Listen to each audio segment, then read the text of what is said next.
Coming up on this edition of SUTV News, we sit down with President Dean Brashani to find out what's happening on our university. Fargo has made another top list. And in sports, we take a look at the face of the NDSU Athletics Twitter account.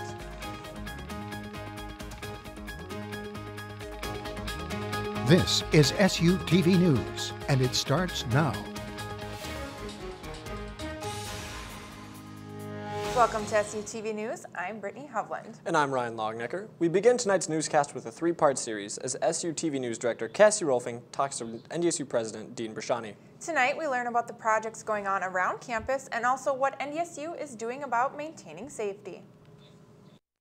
What's the update for the shack since it's no longer the BSA? Yeah. Well, the shack is moving along very well. It's a very complicated project, and again, the Shields Arena segment will be the last part of creating an incredible amount of indoor venue space with the basketball arena, the main center floor arena, the indoor track, obviously the Fargo Dome to the north. It's on schedule. There's parts that are ahead, parts that are behind, and parts that are right on track, but we're looking at fall of 2016 being in there, and very excited about that. Great. And he said the biggest project is the STEM building. How's that? Is that on time? Like, what's going on with that? Yeah, very much on time, on budget. As a matter of fact, running a little bit ahead. The architects and engineers have worked very carefully together so they were able to enclose the building during the winter and keep working. And we've had, until yesterday, a pretty light winter, so they have been extraordinarily on timeline for that, and very excited about that project as well. And I guess going off of about the STEM building, I know some students were worried that since it is going on to Churchill Field, or at least part of it, that there wasn't going to be as much green space. What has NDSU done to make sure that there is green space? But it's also going to be developed space, so it'll be nicer than just the big lawn that was out there before. I would anticipate seating, and the way the building is oriented, you'll be able to use that for viewing activities on the field. So it's actually going to be an improvement, one could certainly argue, as far as that green space. Not to mention it'll be much more scenic from University Drive, because we'll have it all landscaped with the green of the lawn and the building behind it. They've all been designed together versus it was almost too big of a space before, so it lacked a sense of ownership. I think it's going to be a lot more used now because it has boundaries and parameters that fit very carefully with the building's design. I think it's going to look pretty darn nice, actually. From that kind of stuff, in response to just some issues that have been happening, like the Tommy Bierson case, that's assault that's happened near campus, what is NDSU doing to make students feel safe? We're very fortunate that incidences on campus are very rare here. That doesn't mean, though, that they couldn't happen. And we use an extensive array of contemporary security measures to make this as safe of a campus as it is. It's not by accident that we have few, if any, serious situations on the campus. It's very purposely done. We're also working on some new measures and some very exciting opportunities as far as students being able to track their whereabouts and have someone else track their whereabouts if they're concerned. Obviously, use of the rideshare program with the Public Safety Department has always been a part. Tune for next week's sit down when President Brashani gives us his perspective on NDSU athletics and what the success means to the university. This winter in Fargo has been one of the warmest on record until this recent snowstorm. But now with the recent burst of snow and cold temperatures, some wonder if it's too late to avoid drought once spring comes. This winter, Fargo broke a record set in 1944 for most days without a snowfall of 1 inch or more. The old record was January 27th, and the new one is now February 10th. And even though it is likely that drought could set in when the snow clears, there is reason to believe it won't be an extreme one.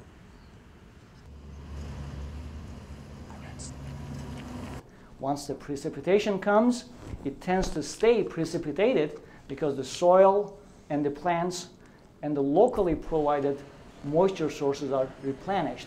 That adds into the system to create even more precipitation. A cold weekend is ahead, with Saturday and Sunday seeing temperatures again below zero. A quick warm-up is expected on Monday, but winds will increase. More national attention for the city of Fargo as SUTV's Ryan Longnecker tells us it's another top 10 for North Dakota's largest city. When living in Fargo, there are two undeniable facts. The first, it is very, very cold. The second, this city that many call home is unlike any other. The American Institute for Economic Research ranked Fargo the 6th best college town in the nation. That is following only a few cities such as Ithaca, New York, or Ames, Iowa. Downtown Fargo seems to be really incorporated with NDSU as well. Everywhere you go, you always see Bison Pride. Everybody's proud, everybody's wearing some sort of NDSU apparel. Everybody's just really incorporated with the school and everybody supports it. The Institute ranked cities based on 4 categories: student life, culture, economic health, and opportunity. Each of these 4 subcategories were broken down into 3 subcategories. For example, NDSU was ranked number 1 for the lowest unemployment rate, a subcategory of economic health, and ranked number 2 for student housing, a subcategory of student life. That's bringing young people here that aren't even coming here for NDSU now. It's kind of snowballing well beyond NDSU, but the role of NDSU in catalyzing that is substantial and pretty obvious. The Institute describes Fargo as an ideal town for college-bound students looking for an active and low-cost social life. No matter what age you are or what you're into, you can always find something to do. The older crowds, there's lots of bars and restaurants around here. For people my age, there's restaurants, there's the mall, there's tons of activities to do. Ryan Longnecker, SU TV News. NDSU is all about tradition, and when we come back, we take a look at a group that keeps that spirit alive. After this week's 7-day forecast.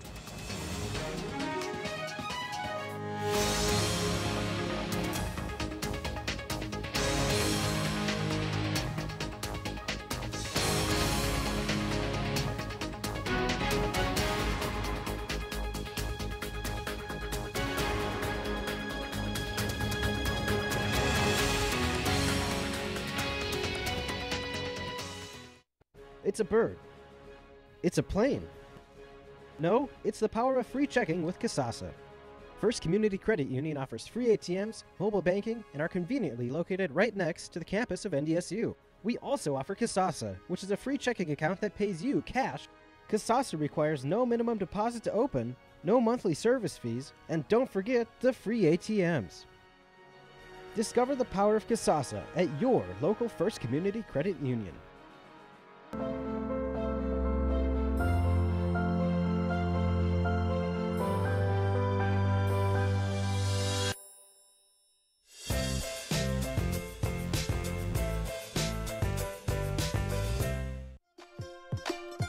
The NDSU bookstore has everything you need to show off your Bison pride. The bookstore can have you sporting green and gold wherever you go. It offers many different brands, sizes, styles, and selection so that you find exactly what you're looking for. Shop the NDSU bookstore and show your spirit today.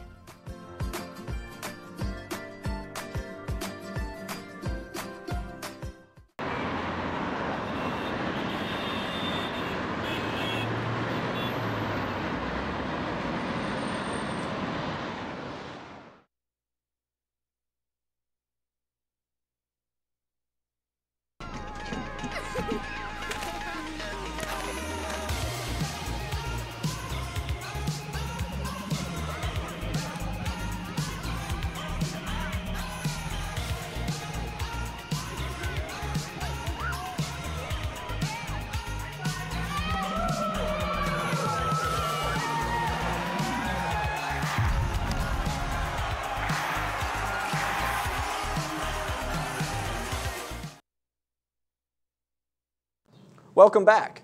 If you were on campus this Saturday, you probably noticed a few more cowboy hats and boots than usual. Thanks to the 89th annual Saddle and Sirloin's Little Eye event, we took a closer look at what goes on behind the scenes. It's the biggest event of the year for NDSU's largest student organization, Saddles and Sirloin. Little Eye is a showmanship contest. It's composed of beef, dairy, swine, and sheep showmanship. Despite having over 300 members, there's still a lot of work to get done. There's probably thousands of hours to get done. We have over 300 members in the club, and they start working with their animals to beat people. It's very time-consuming on the students' part. After 89 years, it's probably safe to say S&S has found a flow. But has anything changed over those years? Technology has changed it so much in the past. Why we still have a lot of tradition. Even with the hard work, members still love the result. Just because the atmosphere, you get to be with all your friends for the whole day and show off all the hard work that we've put off or been doing for the last year now. It's the alumni coming back. I was part of Little I when I was a student here. And so now it's seeing all those people come back and being able to visit with them. Cassie Rolfing reporting, SU TV News. Yesterday, Saddle and Sirloins held their weekly meeting, and you can probably take a guess at what they were talking about. Yep, next year's Little I event. There's a battle brewing on NDSU's campus, a battle of the senses between the College of Engineering and the College of Pharmacy, Nursing, and Allied Sciences. The money raised in NDSU's version of a penny war will go towards mini Bison, Bryn Hamry. Bryn's mother is NDSU's Kelly Hamry, who's a senior lecturer of interior design. Bryn has had to go through 2 open heart surgeries and may need a third when she is older. We're just hoping to beat last year's total, which was around $4,400. So we're really hoping to get past $4,400 this year and just raise as much as we can for her. The battle takes place next week, Monday through Friday. Donation buckets can be found at the EML, the Memorial Union, Sudro, and the Engineering Complex. Lights, camera, cure.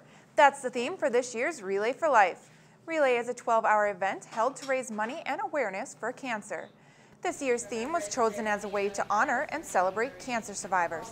The event goes from 6 p.m. till 6 a.m. while walkers and their friends relay it out all night for donations to go towards the cause. The money raised will fund cancer research and help local cancer patients. It's a good way to raise community awareness, get everybody involved on campus, and kind of spread the word about what the American Cancer Society does. And it's also a fun thing to do to celebrate survivors and things like that and get everybody together. Relay for Life will be on April 18th at the NDSU Wellness Center. You can sign up at ndsurelay.org. One of the NDSU MAP bus drivers has a story you have to see to believe, if he doesn't tell you his story himself. Stay with us.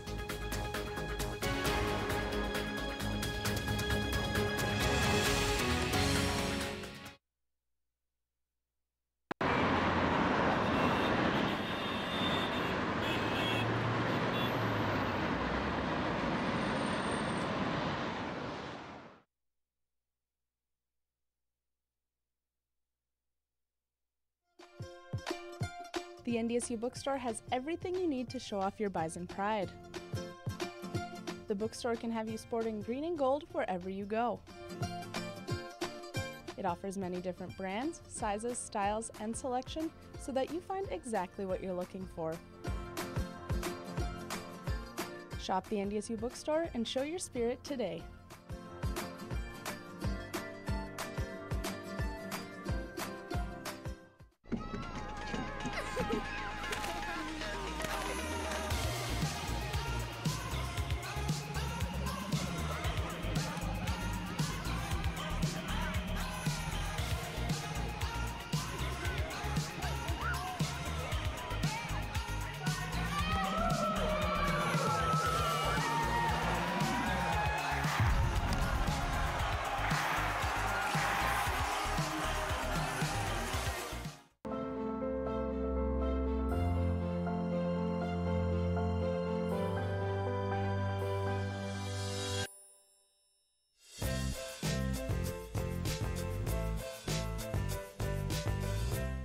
It's a bird. It's a plane. No, it's the power of free checking with Kasasa. First Community Credit Union offers free ATMs, mobile banking, and are conveniently located right next to the campus of NDSU. We also offer Kasasa, which is a free checking account that pays you cash. Kasasa requires no minimum deposit to open, no monthly service fees, and don't forget the free ATMs. Discover the power of Kasasa at your local First Community Credit Union.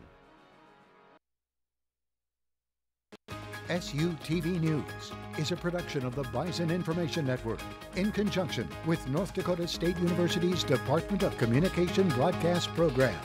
For more information, go to www.ndsubin.com. Welcome back. Could you imagine working past when you retire? Well, one member of the Bison family has been doing just that. SUTV's Nate Manning has the story of a MAP bus driver who you simply can't tune out. Mike Chawakin, Actually, his name is Chewy. We call him Chewy. or Chewy, has been a MAP bus driver for 17 years. You see though, almost 3 of those have come while Chewy has been in retirement. Almost saw you and everything was built. Happy to be with him, and I'm retired now, but because my help can be used, I'm very happy to keep helping, and I'm going to keep helping. Chewy particularly loves driving NDSU routes. You can credit that in part due to the fact that he was there for the beginning of the NDSU MAP bus routes. I started it out, and the first 2 years I was the only driver out here, the only bus out here, until 04 when we got Route 32 going. Although it doesn't hurt to be a fan of NDSU and its students too. Ready, go ahead. And it's worth every second to him. Gotten pretty close to a lot of them that I have driven before, and it's just been marvelous. He interacts with us unlike every other normal bus driver you'd expect, so he actually makes the rides interesting, and it's like everyone wants to be on Chewy's bus. It's like, yeah, get Chewy. Chewy may not know when he will stop, but he does not seem to care. My dad would probably say, Mike, don't go by 70. Well, I'm getting close to that. Who knows? But who knows? When I do drive and do have things to do with the city and the bus system, I enjoy it. For Mike, all that's left is his family, and well, one more thing. Hey, there you go. Getting students to class. The only reason I exist down here. Nate Manning reporting. Alrighty, have a good day. SU TV News. Mike got his nickname Chewy when his first grade teacher couldn't pronounce his last name, Chawakin. What's the one thing that bugs you most on social media? For this week's Sidewalk Stampede, we talked to students to find out what their pet peeves are.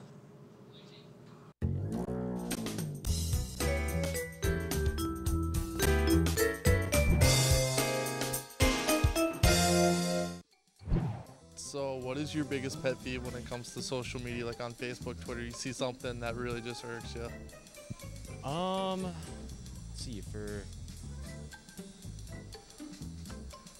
this is a tough one because there's a lot of them. On Facebook But yeah, on Twitter, Facebook or Twitter, the selfies get pretty annoying. Their whole life story about how they're having hard times with their boyfriend or girlfriend, and then they're just pouring their heart out and they expect to find the solution in social media.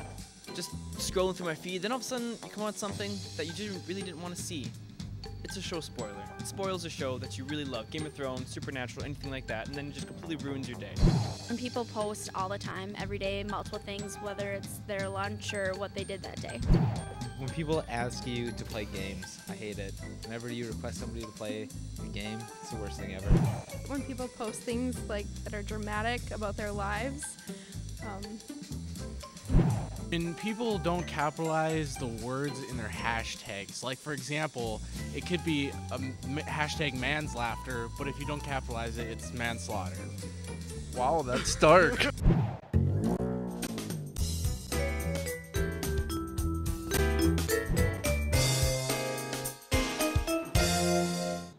Joining us now is Sports Director Joel Sipper. What do you got for us, Joel? Well, we're going to stick the social media route and take a behind-the-scenes look at NDSU's Twitter accounts.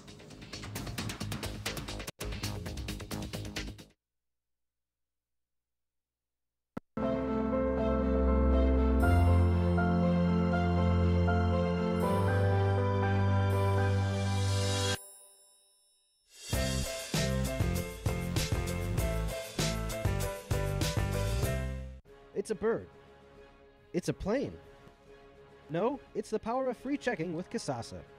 First Community Credit Union offers free ATMs, mobile banking, and are conveniently located right next to the campus of NDSU. We also offer Kasasa, which is a free checking account that pays you cash.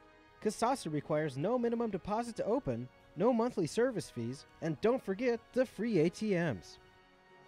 Discover the power of Kasasa at your local First Community Credit Union. The NDSU bookstore has everything you need to show off your Bison pride. The bookstore can have you sporting green and gold wherever you go. It offers many different brands, sizes, styles, and selection so that you find exactly what you're looking for. Shop the NDSU bookstore and show your spirit today.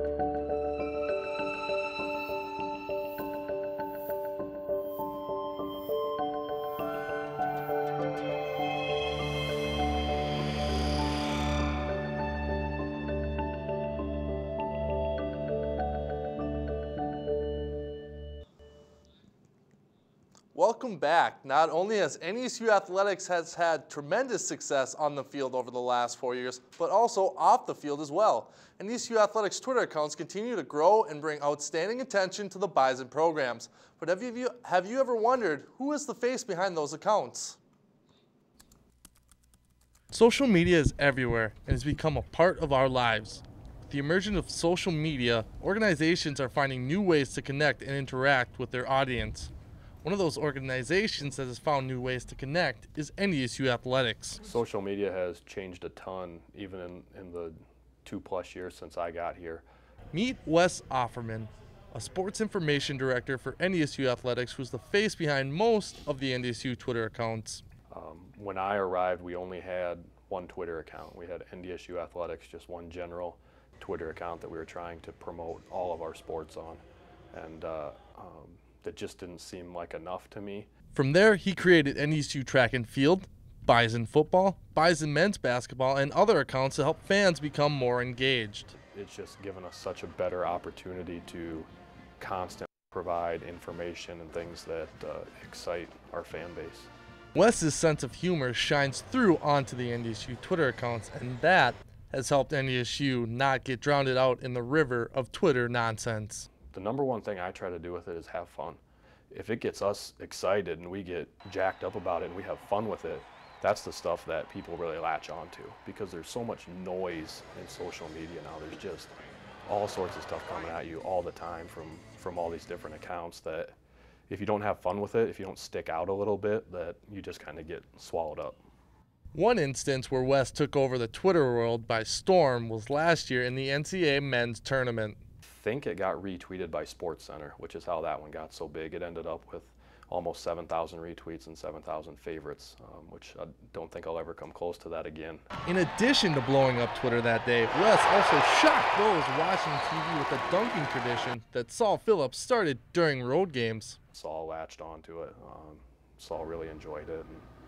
And he actually, at one point, he kept a USA Today weather map that he took from a hotel on the road, and he colored in all the states that I had dunked in. Even though Saul left, the basketball team still gets a kick out of Wes's dunking. Wes is just, first, you look at athletic SIDs, that's just Wes right there. He's so wiry, he's so long, he's so athletic, it's pretty easy for him. Who just says a better dunker, you or him? Me, by far, but he's getting there. He's got it. Well, I like to compare myself to Trayvon Wright. We're both originally from Iowa, so I think that's where we get our tremendous jumping and dunking abilities. This is Joel Sipper reporting for SU TV Sports. This Saturday, the winningest player in NDSU men's basketball history will take the floor one last time in Fargo. Lawrence Alexander has enjoyed playing at home this year, averaging 18.6 points a game at Shields Arena. Alexander has built quite the resume. Among the list of accomplishments, the Bison point guard is 1 3 away from setting the single-season record for threes in a season at NDSU, is 24 points from 6th place on the all-time scoring list, and ranks 4th in the nation this year for three-pointers made. Still, Alexander will have to draw those emotions back as the Bison are still jockeying for seating position in the Summit League tourney. I'm trying my best to channel my emotions to the right place and on defensive end and hopefully come out with the W. But definitely it's definitely going to be a bittersweet moment. You know, the year before Lawrence got here, we had won 14 games. And now when he's here, 17, 26, 24, we're already at 18 this year. I mean, he's the foundation of this culture that we're building on. A great competitor, a fearless kid, and probably more than anything, a fit here that just really, really likes to be in the moment. He plays in his last home game is IPFW. IPFW heads into Fargo on a 6-game win streak. Last time the two teams faced off, IPFW won 77-71, and a lot of that had to do with 6'9", 295-pound presence down low with Steve Forbes. Since then, the Bison big men have gotten tougher and are ready for the challenge of shutting down Forbes. Really credit Dexter a lot. Dexter's really, he came on and this year was good offensively for us, brought some things that way, but his defense has gotten better as well. And I can't say enough about Chris Kading defensively. I think he's one of the elite defenders in our league.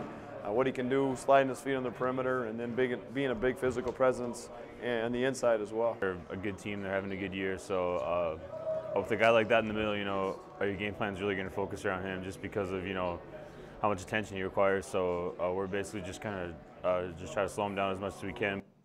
Just 3 games remain in the Summit League season for the Bison women's basketball team, and they put themselves in position where they haven't been in years. If the Bison win out, they have a shot at grabbing the number 4 seed in the Summit League tournament. Left on the schedule for NDSU is IPUI, Fort Wayne, and Denver. The Bison have beaten IPUI and Fort Wayne in previous games, but lost to Denver. NDSU is hoping to bring the same success from those previous games to help them snap the 6-game losing streak that they are on. There's a lot left to be played, Certainly you want to get better each and every day, but at the same time, we have a seeding and we have a placement to play for in the conference tournament. So those are things that are at play. But at the end of the day, we just want to be playing our best basketball toward the end of the season. And we still have games left to do that. And that's kind of that's where we're going. Huge going into conference tournament, like I said before, just with confidence and knowing that we can win basketball games again. It's been kind of a struggle these past 5 games, but I think not only that, but it's a huge marker for us just from last year, only winning 2 conference games, and to come in being 500 is a huge, huge jump. Thanks, Joel. When we come back, NDSU nursing students enjoy some cold beverages and do some sewing for girls in Kenya. Stay with us.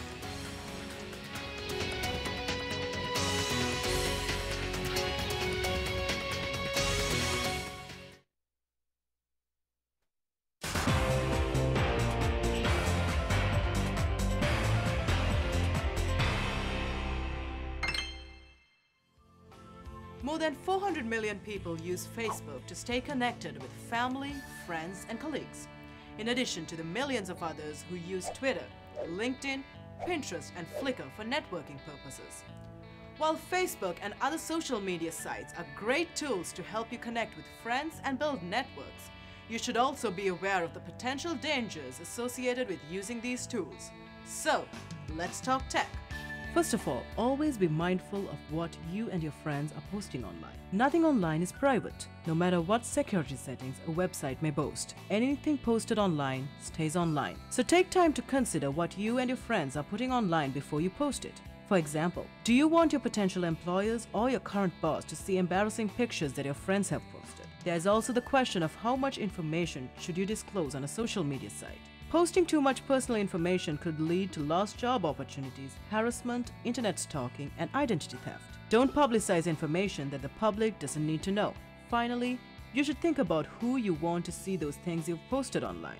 By evaluating the appropriateness of the privacy settings on your social media site, it is recommended that you customize your settings such that only your close friends can see your personal information, such as your home address, email, and phone numbers. Ideally, this information should not even be online.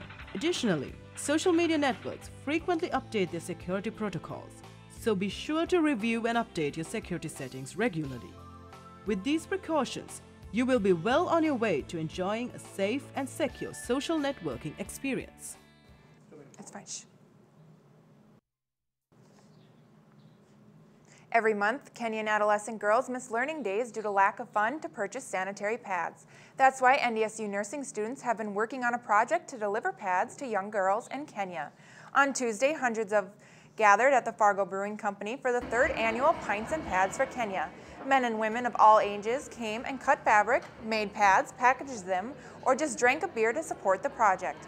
All the proceeds benefited the Farah Family Resource Center in Chagoya, Kenya. Thank you for watching this edition of SUTV News. Be sure to pick up a copy of The Spectrum and check us out on Facebook or Twitter. Also, visit us at nesubin.com for your chance to win some special prizes. Have a great night.